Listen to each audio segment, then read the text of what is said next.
ചർച്ചയ്ക്കായി പുതിയ 14 നിർദ്ദേശങ്ങൾ അമേരിക്കയ്ക്ക് കൈമാറി ഇറാൻ. വെടിനിർത്തലല്ല, പൂർണ്ണമായും യുദ്ധം അവസാനിപ്പിക്കുകയാണ് വേണ്ടതെന്ന് ഇറാൻ അമേരിക്കയോട് ആവശ്യപ്പെട്ടു. എല്ലാ മേഖലയിലെയും യുദ്ധം അവസാനിപ്പിക്കണമെന്നാണ് ഇറാൻ നിർദ്ദേശം.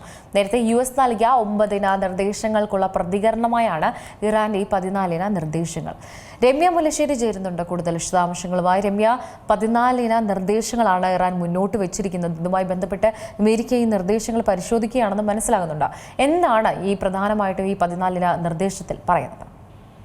മിക ഇറാൻ തെറ്റായ രീതിയിൽ പെരുമാറി എന്ന് ആരോപിച്ചുകൊണ്ടാണ് സൈനിക ആക്രമണം. അങ്ങനെ പെരുമാറുകയാണെങ്കിൽ സൈനിക ആക്രമണം പുനരാരംഭിക്കാൻ മടിക്കില്ല എന്നുള്ളതാണ് അമേരിക്കൻ പ്രസിഡന്റ് ഡൊണാൾഡ് ട്രംപ് ഇപ്പോൾ മുന്നോട്ട് വെച്ചിരിക്കുന്ന ഒരു നിർദ്ദേശം അല്ലെങ്കിൽ മുന്നറിയിപ്പ് എന്ന് പറയുന്നത്. ഇറാൻ അയച്ച 14 സമാധാന നിർദ്ദേശം അത് അവലോകനം ചെയ്യുന്നതിനിടെയാണ് ട്രംപിന്റെ ഈ ഒരു കർശന മുന്നറിയിപ്പ് വന്നിരിക്കുന്നത്. എന്തായാലും നേതൃത്വത്തിനെ കുറിച്ച് അനിശ്ചിതത്വം നിലനിൽക്കുന്നുണ്ടെങ്കിലും ഈ ഇറാനുമായുള്ള ചർച്ചകൾ പുരോഗമിക്കുകയാണ് എന്ന് തന്നെയാണ് ട്രംപും കൂട്ടിച്ചേർക്കുന്നത്. കഴിഞ്ഞ ഫെബ്രുവരി 28 മുതൽ ഇസ്രായേലിനൊപ്പം ചേർന്ന് ഇറാനെതിരെ സൈനിക നടപടി ആരംഭിച്ച ഈ ട്രംപ് ഇറാനെ അവശേഷിക്കുന്ന മിസൈൽ നിർമ്മാണ ശേഷി പൂർണ്ണമായും ഇല്ലാതാക്കും എന്നുള്ളത് തന്നെയാണ് അമേരിക്കയുടെ ലക്ഷ്യമെന്നും വ്യക്തമാക്കിയിട്ടുണ്ട്.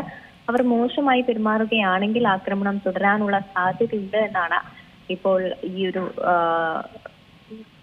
മാധ്യമ പ്രവർത്തകരോടക്കം ട്രംപ് പറഞ്ഞിരിക്കുന്നതും. അമേരിക്ക മുന്നോട്ട് വെച്ച 9 നിർദ്ദേശങ്ങൾക്ക് മറുപടി ആയിക്കൊണ്ട് പാകിസ്ഥാൻ വഴിയാണ് ഇറാൻ ഈ 14 പദ്ധതി കൈമാറിയിരിക്കുന്നത് എന്നുള്ളതാണ്. എന്നാൽ ഇത് സ്വീകാര്യമാകാൻ സാധ്യതയില്ലെന്ന സൂചന കൂടി ട്രംപ് നൽകുന്നുണ്ട്. കഴിഞ്ഞ 47 വർഷമായി തന്നെ ലോകത്തിന് വരുത്തി വെച്ചിട്ടുള്ള വിനാശങ്ങൾക്ക് ഇറാൻ വലിയ വില നൽകേണ്ടി വരും എന്ന് തന്നെയാണ് ട്രൂത്ത് സോഷ്യലിലൂടെയും ട്രംപ് പ്രതികരിച്ചിരുന്നതും. ഇറാൻ തങ്ങളുടെ ആണവ പദ്ധതികൾ പൂർണ്ണമായും ഉപേക്ഷിക്കണമെന്നും ലോകത്തെ പ്രധാന എണ്ണ വ്യാപാര പാതയായിട്ടുള്ള ഹോർമുസ് കടലിടുക്ക് വീണ്ടും തുറക്കണമെന്നുമുള്ള ആവശ്യം അതുതന്നെയാണ് പ്രധാന ആവശ്യമായും ട്രംപ് മുന്നോട്ട് വെച്ചിരുന്നതും. ആണവായുധങ്ങൾ കൈവശം വയ്ക്കാൻ ഇറാനെ അനുവദിക്കില്ല എന്നുള്ളൊരു തീരുമാനം, അത്തരമൊരു നീക്കം ഇസ്രയേലിനും യൂറോപ്പിനും ഭീഷണിയാണെന്നും അദ്ദേഹം ആവർത്തിച്ചു തന്നെ പറയുകയുമാണ്.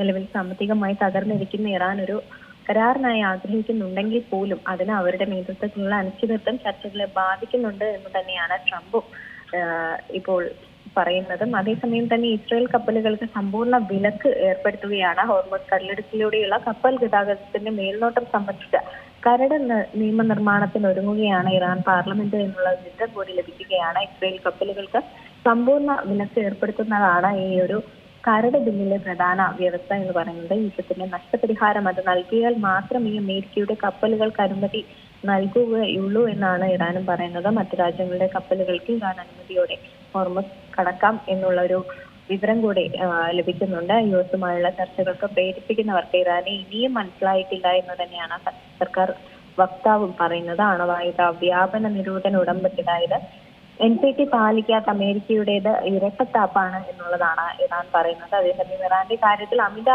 വ്യഗ്രത പുലർത്തുന്ന അന്താരാഷ്ട്ര ആണവോർജ ഏജൻസി ഇക്കാര്യത്തിൽ സ്വീകരിക്കുന്ന ഒരു തണുത്ത നിലപാട്, അതിനെക്കുറിച്ചും ഇറാൻ വിമർശിക്കുന്നുണ്ട് എന്നുള്ളതാണ്. അതേസമയം തന്നെ ഈ മോശം പെരുമാറ്റം തുടരുകയാണെങ്കിൽ, ഇത്തരത്തിലുള്ളൊരു പെരുമാറ്റം അത് തുടരുകയാണെങ്കിൽ അത് കൂടുതൽ ആക്രമണത്തിലേക്ക് അല്ലെങ്കിൽ ഇറാന് നേരെയുള്ള ആക്രമണം പുനരാരംഭിക്കും എന്നുള്ളത് തന്നെയാണ് ട്രംപ് ഇപ്പോൾ ഭീഷണിയായി ഉയർത്തിയിരിക്കുന്ന ഒരു കാര്യം. ഇറാൻ കൈമാറിയിട്ടുള്ള ഈ 14 നിർദ്ദേശങ്ങൾ അത് വിലയിരുത്തി വരികയാണ് എന്നാണ് മനസ്സിലാക്കുന്നത്. എന്നാൽ ഇതിന്റെ പുറത്ത് ഒരു കരാർ രൂപപ്പെടുമെന്ന കരുതലുണ്ടെന്നും ട്രംപിന്റെ ഭാഗത്ത് നിന്നും പറയുന്നുണ്ട്. എന്തായാലും ഈ ഉപാധികളുടെയൊക്കെ പുറത്ത് മേഖലയിലെ എല്ലാ സംഘർഷങ്ങളും അവസാനിപ്പിക്കാൻ ലക്ഷ്യമിടുന്നതാണ് ഇറാൻ കൈമാറിയിട്ടുള്ള ഈ ഒരു 14 നിർദ്ദേശം എന്നുള്ളതാണ്. നാവിക ഉപരോധം അവസാനിപ്പിക്കുകയും ഇനി ആക്രമിക്കുകയില്ലെന്ന് ഉറപ്പു നൽകുകയും വേണമെന്നാണ് നിർദ്ദേശത്തിൽ ഇറാൻ ആവശ്യപ്പെടുകയും ചെയ്യുന്നത്. എന്തായാലും 2 മാസത്തെ വെടിനിർത്തൽ ഉൾപ്പെടെ അമേരിക്ക സമർപ്പിച്ച ഈ 9 നിർദ്ദേശങ്ങൾക്കുള്ള മറുപടി കൂടിയാണ് ഈ ഒരു ഇറാന്റെ 14 നിർദ്ദേശം എന്ന് തന്നെയാണ് മനസ്സിലാക്കേണ്ടത്. എന്നാൽ ഈ ഒരു സമഗ്ര വെടിനിർത്തൽ നിലവിൽ വരാതെ ആണവ വിഷയം ചർച്ച ചെയ്യില്ലെന്ന നിർദ്ദേശത്തിൽ ഇറാൻ വ്യക്തമാക്കുന്നതായും പല മാധ്യമങ്ങളടക്കം റിപ്പോർട്ട് ചെയ്യുന്ന ഒരു സാഹചര്യം തന്നെയാണുള്ളത്. ഏറ്റവും പുതിയ വാർത്തകളും വിശേഷങ്ങളും വിരൽ തുമ്പിലറിയാൻ Zee മലയാളം ന്യൂസ് എല്ലാ ഡിജിറ്റൽ പ്ലാറ്റ്ഫോമുകളിലും ലഭ്യം.